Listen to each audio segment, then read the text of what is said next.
Hello guys. जैसे कि आप थंबनेल पे देख रहे हैं, मैं आपको बताने वाली हूँ मास्टर प्लान एस्टेट एक जो 2023 है उसको क्लियर करने का। ठीक है, तो मैंने जैसे ही मास्टर प्लान देखते हैं, सभी टीचर आपको बताते हैं कि आपको सीडीपी कहाँ से करनी है, इंग्लिश कैसे करनी है, ये टॉपिक करने हैं, वो टॉपिक करने हैं, रीजनिंग में आपको यहाँ से करना चाहिए, इतना सिलेबस करना चाहिए, ये वो सब कुछ बताते हैं।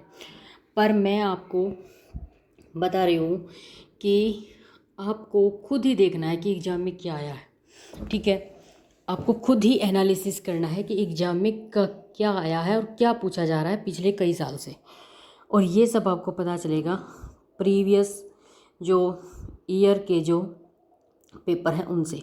ठीक है, यानी PYQ से।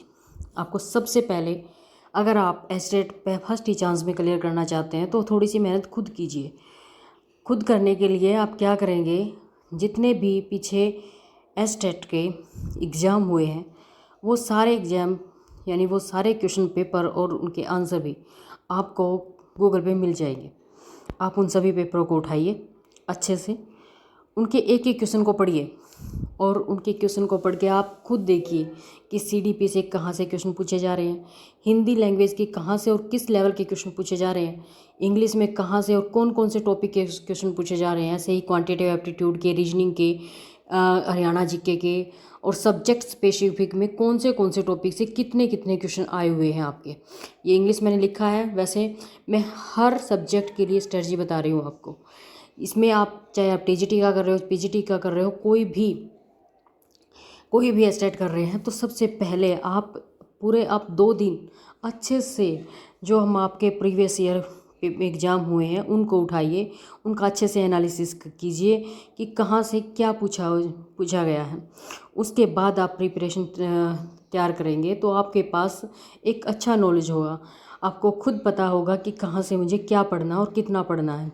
ठीक है, आपको कहीं कोई और स्ट्रेटजी देखने की ज़रूरत नहीं पड़ेगी। मैं आपको बता रही हूँ कि मैंने अपना खुद स्टेट ऐसे ही क्लियर किया है, और जिस अकेडमी में पढ़ाती हूँ उसमें भी हम ऐसे ही पहले जो भी हम एग्ज़ाम की तैयारी करवाते हैं, पहले हम खुद एनालिसिस करते हैं उन पेपर का जो पीछे वाले एग्ज़ाम में जो पेपर जो आए हुए हैं पहले, उस एग्ज़ाम की प्रिपरेशन करवाने के लिए।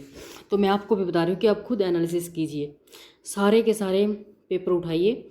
आप सारे भी मत उठाइए, आप 2-3 साल पहले वाले उठा लीजिए और उनमें का अच्छे से एनालिसिस कीजिए। उनमें से सारे क्वेश्चन देखिए आप कि आप किस में से क्या पूछा गया है। ठीक है, उसके बाद जैसे भी आपने आप एनालिसिस किया है तो आपके पास एक अच्छे से नॉलेज होगा कि आपको कि किस में से आपका सब्जेक्ट क्या पूछा गया है। ठीक है, उसके बाद आप अपनी प्रिपरेशन स्टार्ट करेंगे तो डेफिनेटली एक फर्स्ट चांस में आप अपने टेस्ट को, अपने जो एस्टेट का एग्ज़ाम है या फिर कोई भी एग्ज़ाम उसको आप क्लियर कर पाएंगे।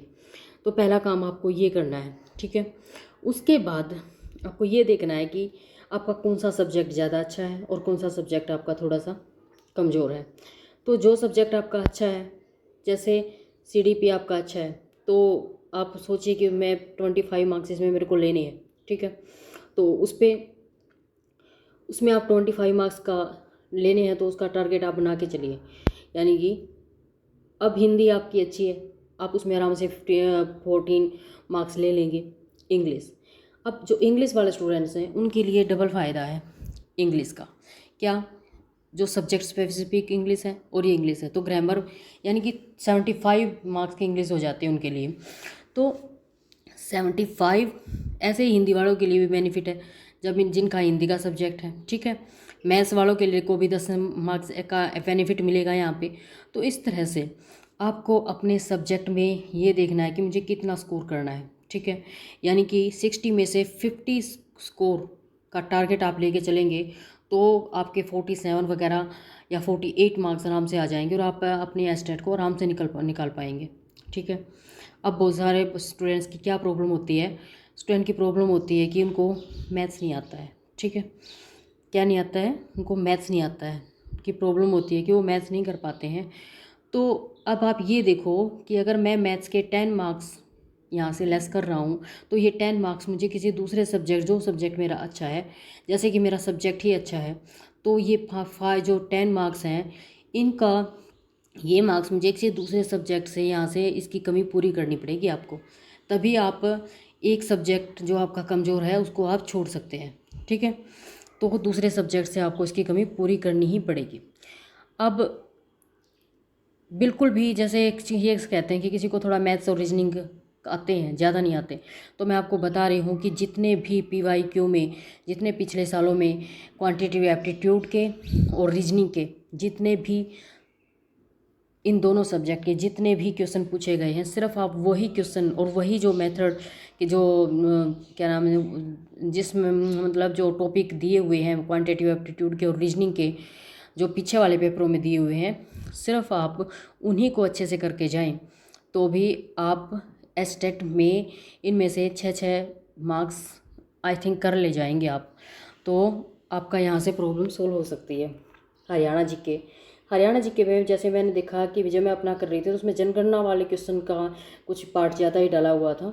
ठीक है, तो आपको देखना है कि उसमें से कहाँ से क्वेश्चन ज़्यादा पूछे गए हैं, वो भी आप तभी देख सकते हैं जब आप अपना पीछे वाले पेपर उठा के देखेंगे।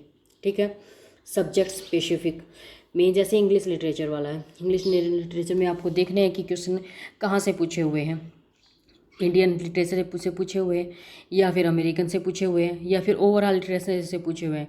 बाकी इसमें इतना डीपली नहीं पूछते हैं, स्टेट में ऊपर ऊपर से ही क्वेश्चन आते हैं, ज़्यादा नहीं आते हैं। तो इस तरह से आप अपनी स्टेट को अच्छे से क्लियर कर सकते हैं। क्या है कि सबसे ज़्यादा आपको टाइम देना है जो पीछे वाले एक पेपर आए हुए हैं, चाहे आप उसको 2 दिन लगे चाहे उसको 3 दिन लगे, आपको सारे पीछे वाले पेपरों को उठाइए, अच्छे से उनका एनालिसिस कीजिए, उसमें से देखिए कि किस सब्जेक्ट में कितना पूछा गया, कहाँ से पूछा गया है, और एक कॉपी पेन लेके आप उसको नोट करते जाएं कि किस टॉपिक में से क्या पूछा गया है।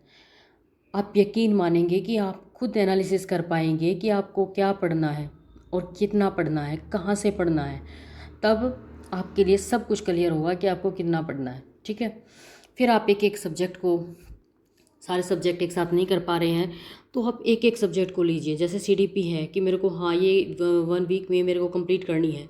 ठीक है, 1 वीक मेरे को कंप्लीट करनी है। ठीक है, फिर जैसे कि 2-3 दिन में मेरे को हिंदी निपटानी है, इंग्लिश निपटानी है। ऐसे NCERT की सबसे ज़्यादा सब्जेक्ट में NCERT वाले सबसे प्रॉब्लम होती है। NCERT जैसे इंग्लिश में NCERT की बुक्स आती हैं, तो उसके लिए आप क्या कर सकते हो कि इतनी सारी बुक कहाँ से लाएं, कैसे पढ़ें हम NCERT। तो इसके लिए भी एक सॉल्यूशन है, आप कोई भी ऐप डाउनलोड कर सकते हैं।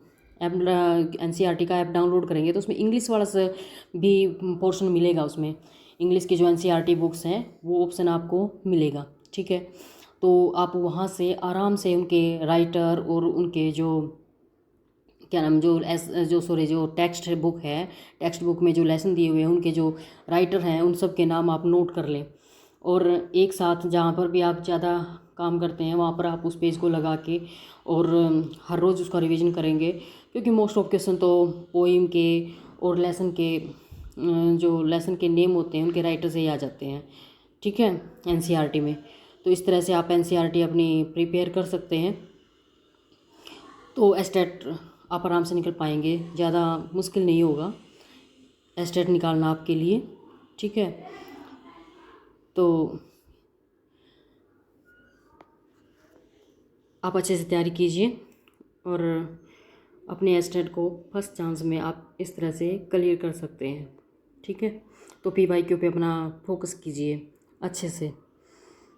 Thanks for watching, like share subscribe my channel.